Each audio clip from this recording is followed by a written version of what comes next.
Hi everyone, welcome. My name is Robin McLaughlin and I am the Associate Alumni Director here at Northwood. Thank you for joining us today for our May Alumni Webinar, Achieving Mental Clarity with Rachel Fleming. If you have any questions during today's webinar, please use our Q&A feature to submit them. We will have time at the end to answer any questions you have for Rachel. Rachel Fleming is the Northwood Library Assistant, a poet, and a self-help coach. After graduating with a bachelor's degree in marketing and business economics, Rachel spent time as a digital marketing analyst in Austin, Texas, followed by a move back home to Michigan, a marriage, the pandemic, and an active mental illness. She became a poet as she processed her own story through words and has become a self-help coach as she mitigated her mental illness and shared her journey through social media. Rachel now shares a simplified version of her online course with Northwood faculty and students through workshops such as this. Thank you, Rachel, for joining us today. Thanks for having me.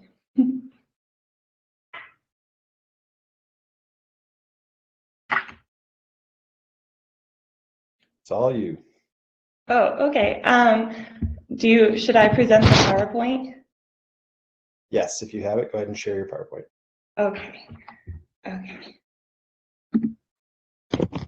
Okay, so thank you for joining the Achieving Mental webinar.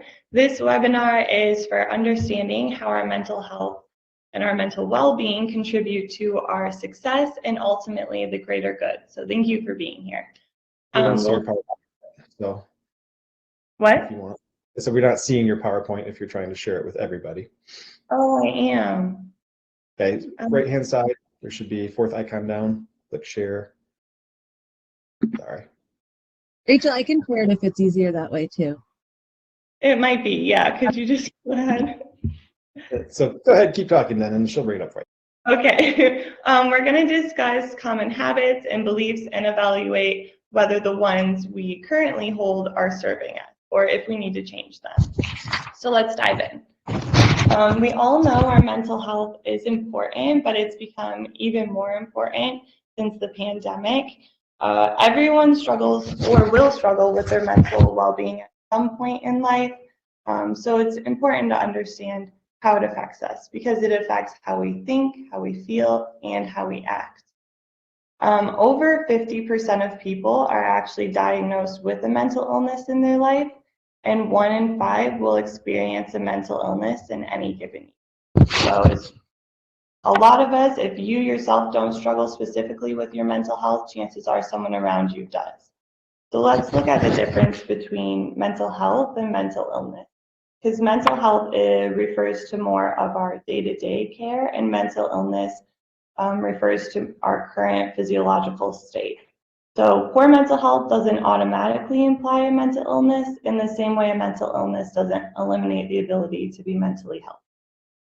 Some things that can shift your mental health is our physical health. So a lot of that is nutrition and how much sleep we get, how much we exercise. Those are huge for us. And then our emotional health, which we'll cover a lot during this webinar, which is thought patterns, values, core beliefs, and then trauma, substance abuse, the environment, social biases, prejudice, all of those can affect our mental health. Things that can cause mental illness would be early adverse life experiences such as trauma, sexual assault, or abuse, some chronic medical conditions, biological factors, or chemical imbalances, which can also be contributed by nutrition, the use of alcohol and drugs, or extreme isolation and loneliness. Every day you'll run into something that can impact your mental health, so being properly equipped and prepared is going to help you bounce back the fastest and go even further in your life and career. So let's talk about some brain basics. In the 1960s, the neurobiologist Roger Sperry coined the idea that we favor one side of our brain more than the other.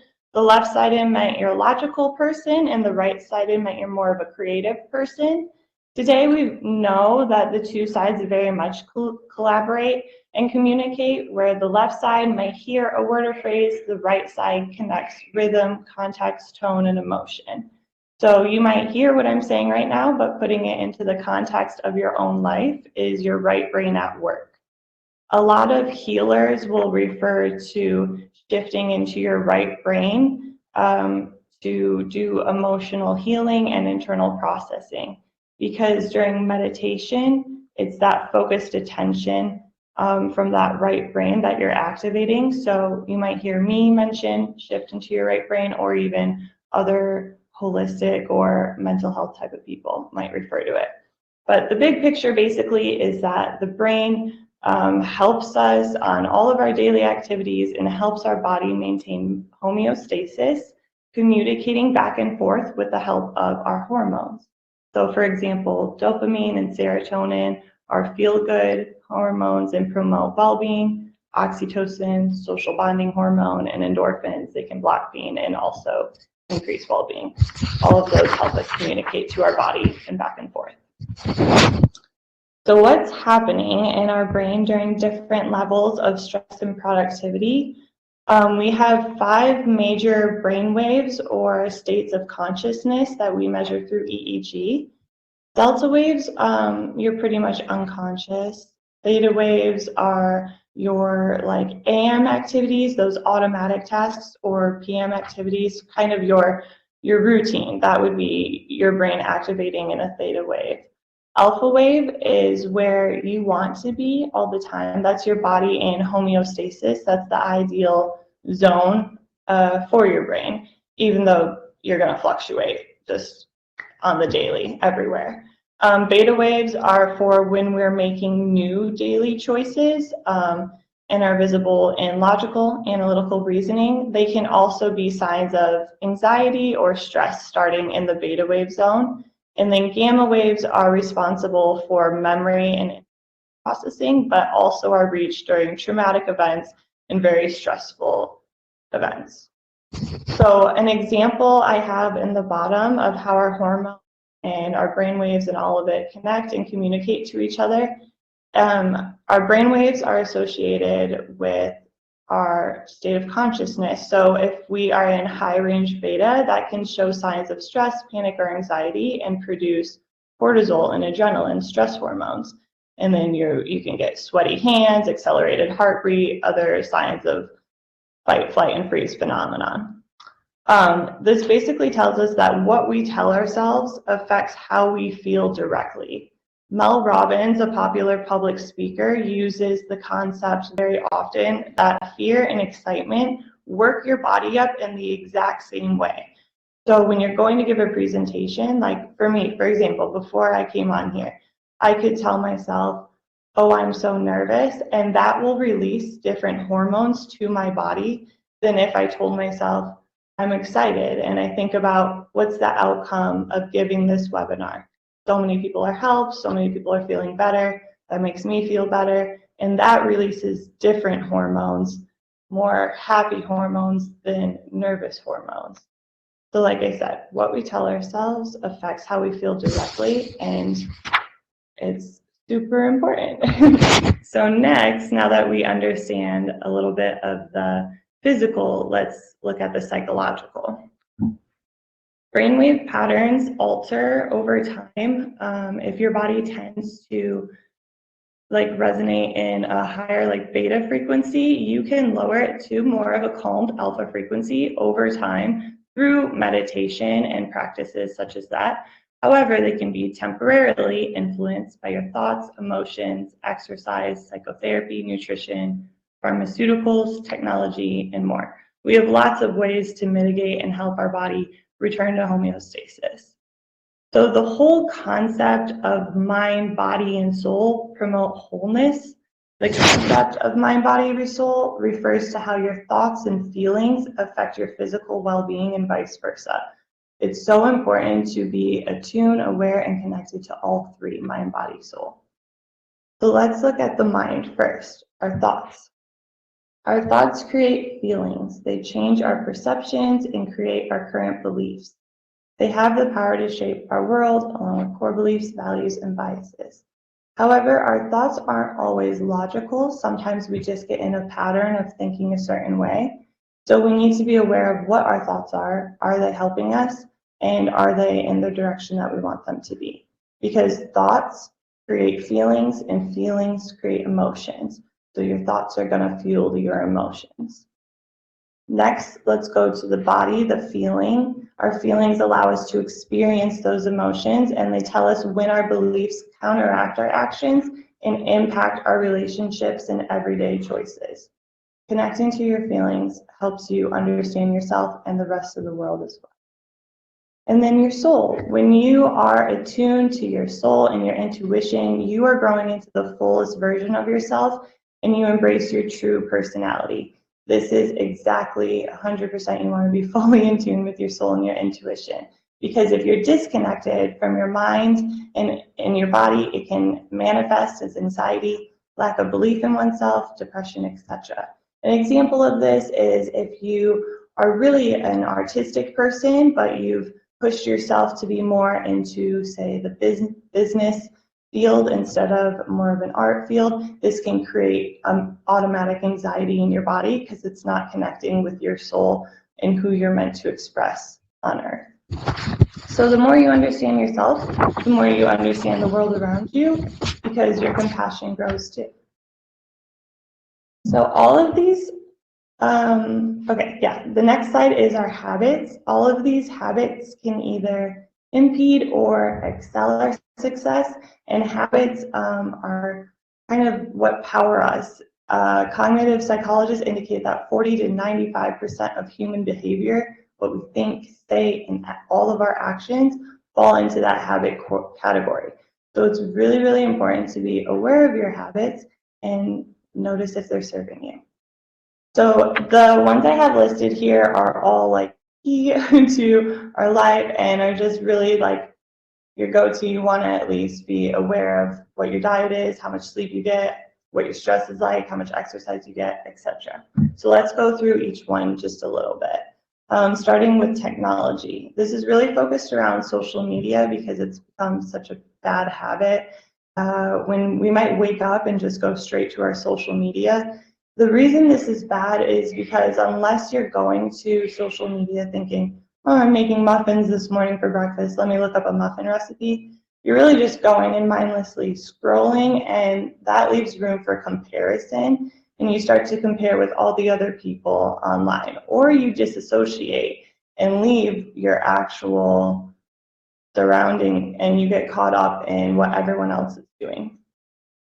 So both of those are not good for you in just starting off your day. So you really want to be careful when you use social media and how you're using it. Next is diet. Really, the most important thing here is just be aware of the sugars you're intaking.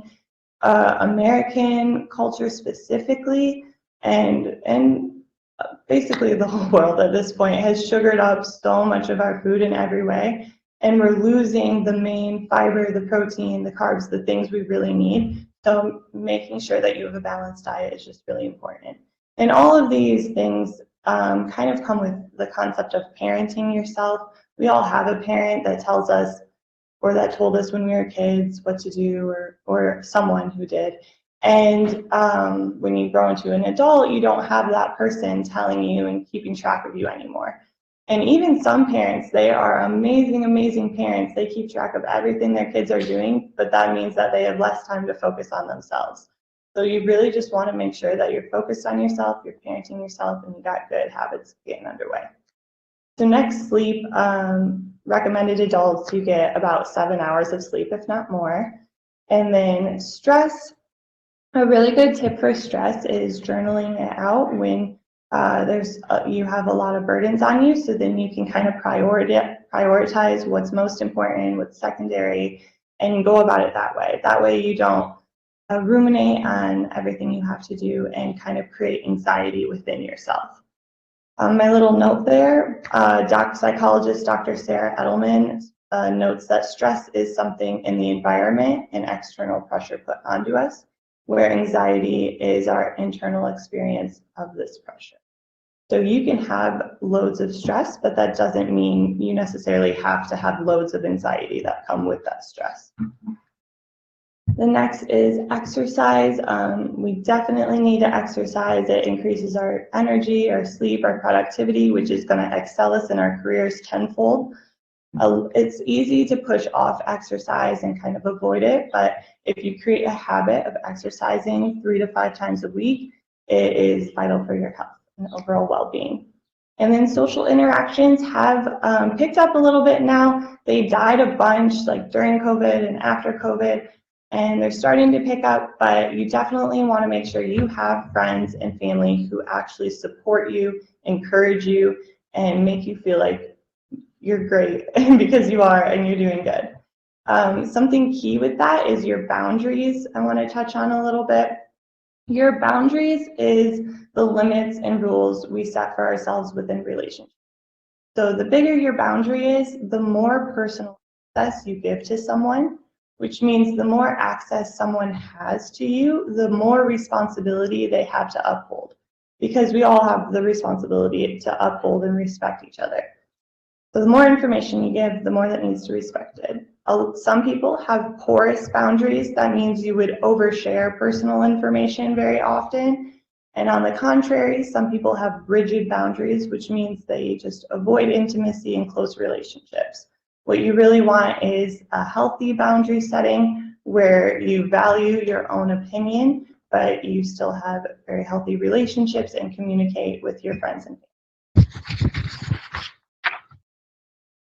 Okay, next after habits is our core beliefs. These are core to our identity, and they are so important. This, in the same way habits might no longer serve us from our childhood, core beliefs might no longer serve us from our childhood. Our self-efficacy is the belief in your own abilities, so it kind of plays into your core beliefs. High self-efficacy people are confident in their ability to approach complex situations and view failure as an opportunity to try again, where people with low self-efficacy doubt their capabilities and have a weak commitment to their goals. So you really want to try to see, do I follow through with things? And if I don't so much, can I start to give myself little goals to follow through to build my self-efficacy so I believe in myself more? Your intuition is what helps ease decision making and allows your life to naturally align with your core beliefs and your values. When you resist that natural intuition that comes up in your gut and in your soul, it's the worst thing you can do for yourself, because it's your intuition is your soul speaking to you. So you always want to accept whatever feelings come up and whatever you have and fully evaluate what they mean to you.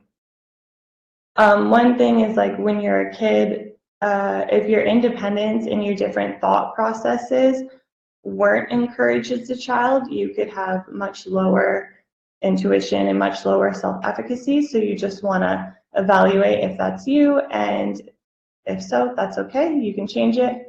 But yeah, you just want to first accept where you are and where you're starting from. So a look at some core beliefs. A lot of us hold negative core beliefs because our bodies favor negative core beliefs actually over positive ones. And this can lead to insecurities, self-doubt, low moods, and a constant need for external approval. We just often don't realize we have negative core beliefs because a lot of us just don't say them out loud. A lot of us will never say, I'm not special, but we might always feel, I'm not special. And so that's something you definitely want to correct, because all of us are special. We all have so much value, and we're all very much loved and supported. It's just a matter of understanding that and getting to the healthy thought process around it. So I created a little list of ones on there, and then I also put values down below, so you can pick out, everyone should pretty much have 5 main values that you can come to the top of your head where you're like, this is how I live my life. It just helps you follow through and be more in tune with your intuition, healthy thoughts, and having a good well-being. A good example, you can build a little value house where you have 2 walls, a floor, and then 2 roofs, and it helps you kind of visually remember and see those 5 values that you choose. On the next slide, we go over what you do when you find a negative core belief. So I'm going to go through two examples because it's a little bit hard to think of what would my negative core belief be. But for example, okay, so say you live with your partner and you guys both agree to help clean up messes in the kitchen and stuff, but your partner leaves the house in a mess and it kind of sets you off and you're upset. That's going to be your activating event. So if you're upset by it, that's going to be like, that's going to tell you something. That's when you're going to look at it, you're going to be like, something set me off. This is my activating event. Two, you're going to think, what did I tell myself because I was upset? Maybe they don't respect me because they didn't keep my space clean.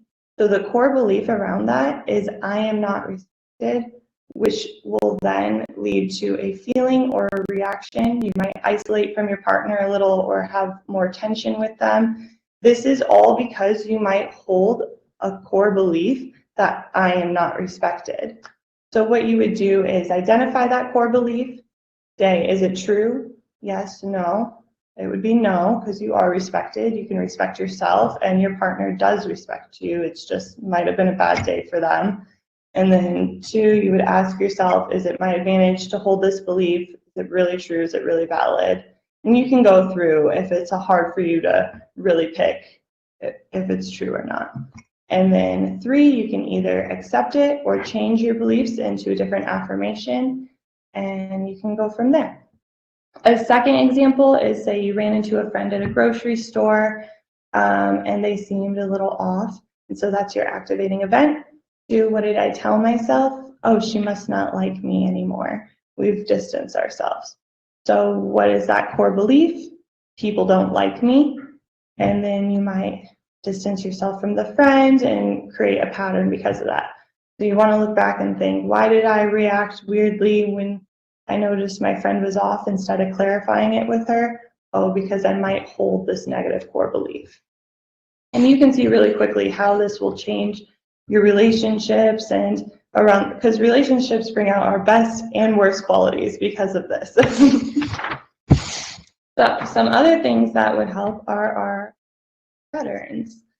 A lot of us hold just unhealthy thought patterns because of habit and because of people around us. I listed some key ones here. The first one is all or nothing mentality. This is thinking in extremes, so it's not reality. A lot of people feel they're either perfect or a failure, or another form of this is overgeneralizing. All of them are doing, or I always need to have. This just isn't necessarily rational. And then there's overthinking. A majority of the population, for college students, it's over 70% chronically overthink, and for the rest of the population, it's over 50% who chronically overthink. So this is most of us. And overthinking can turn even rational thoughts into a never-ending loop of worry. So you really want to be starting to check your thoughts. Am I dwelling or am I being intentional? And then there's shoulds. I should have remembered versus I would have preferred to remember. This is, a lot of people will say, oh, I should have been there for them. I should have done this. The past is the past. You can't change it. So what will help you for the future is rephrasing that to, I would have preferred to be there for them because I care about them. Here's how I'll change it in the future, or here's how I'll make up for it. This is going to make you more successful because you're able to reflect upon the past instead of dwelling on mistakes of the past. And then the last one is victim mindset. A lot of people will get in a kind of a poor me mentality. So it's important to remember that you're in control of your life and your choices, and you can make better choices for the greater good. Like a really good thing to do is just journal throughout the day and monitor your thoughts at first and look at, do I have a generally positive outlook, which would be like complimenting my friends, talking a lot, encouraging people, or do I have a really negative outlook, which is more gossiping, complaining, and just poor me mentality. When you focus on what your thoughts are, it really changes your whole day. It changes the mood of your coworkers, your friends, your family. So it's so important to just think, like, stop and maybe journal and become aware of what thoughts you have all day. And then the past, present, future. concept. A lot of us will think in the past, or career-wise, we might be always focused on what's coming next. What am I going to work through next? While both of these are important to reflect and then to also set goals, you really want to live in the now, because now is your life. And so when you're in that mindfulness, it is growing you and benefiting your well-being. So taking this webinar is being mindful. So you're already on the path to success. Good job. And then the next slide, we have how to deconstruct a pattern of negative thoughts. You're going to notice the thought, identify the discomfort in your body, ask, does it align with my values? That's why you want to have those values on the top of your head. And then if no, let it go and label the thought limiting. You always want to ask, does this represent who I am or who I choose to be?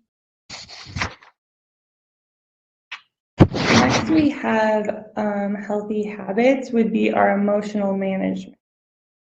Emotional management is everything, because we want to be able to manage our own emotions so we're not pushing it off onto our friends and family when we're maybe having a bad day or we're angry.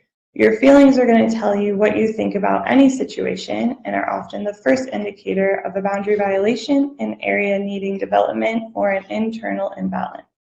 Accepting your feelings without judgment is the most important step to processing and managing emotions.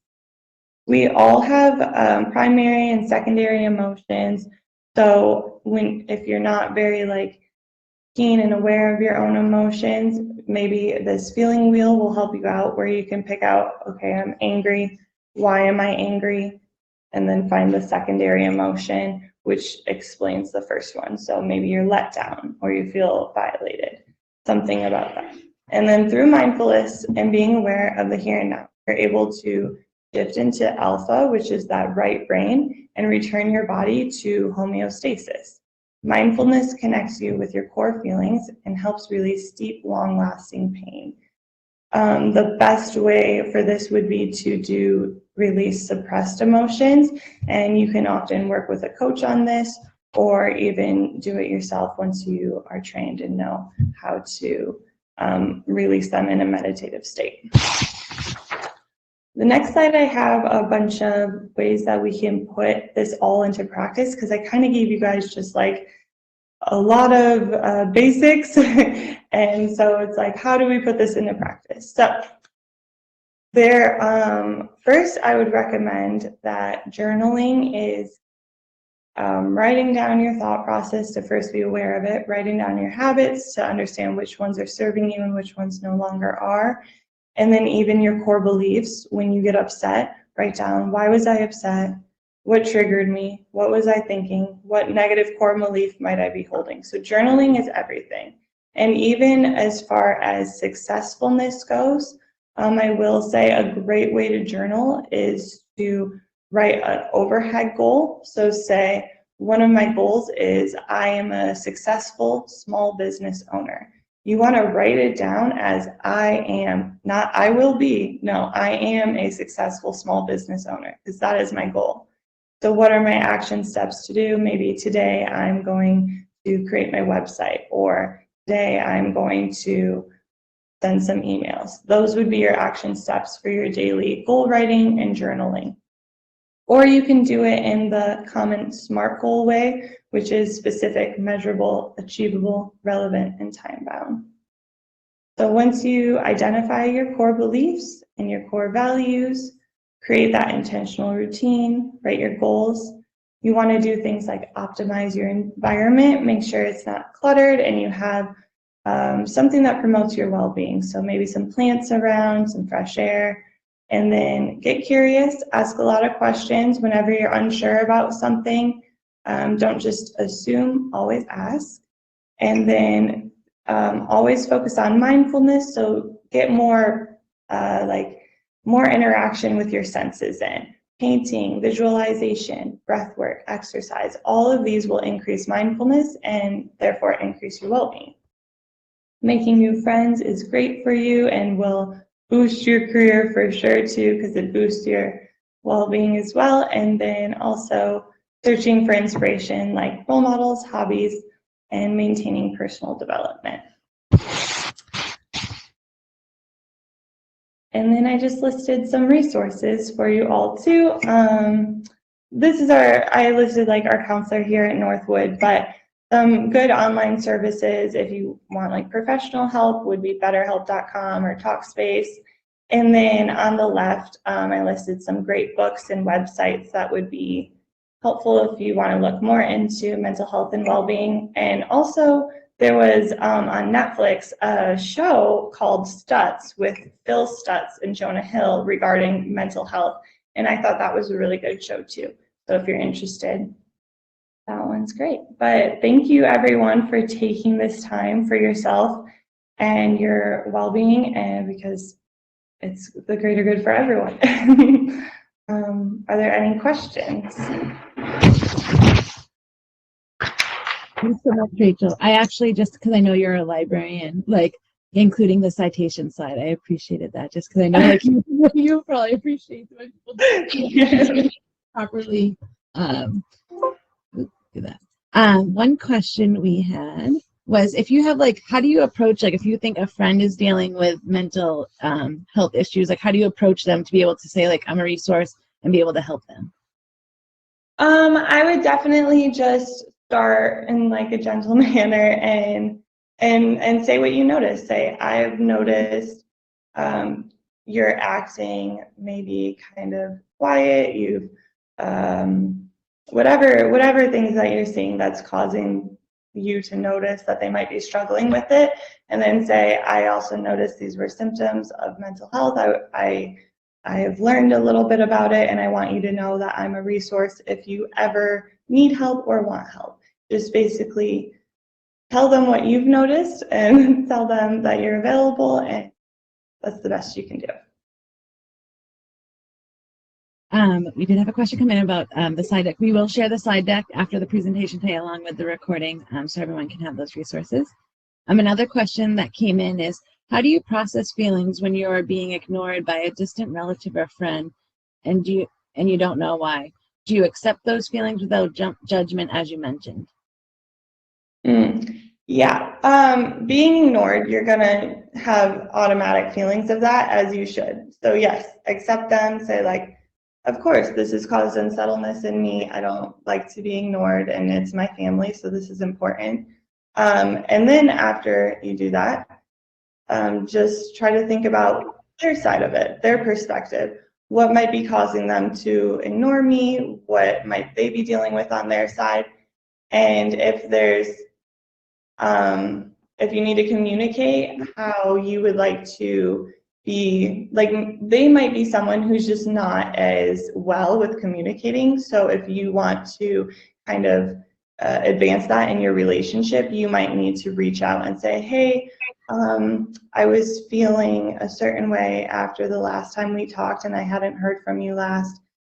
Can we work on a way that makes us both feel better with our communication and how we work together as a family? Can you talk more about living by the 5 values? Yeah. So everyone, your values change. You're not always going to have in the same way that beliefs change, your habits change.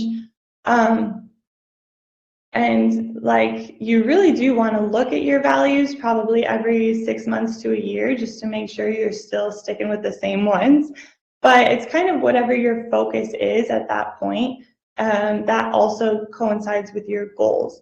So for example, when I wanted to start healing myself mental health wise, I would try to focus on ones that would help me. So awareness was a value.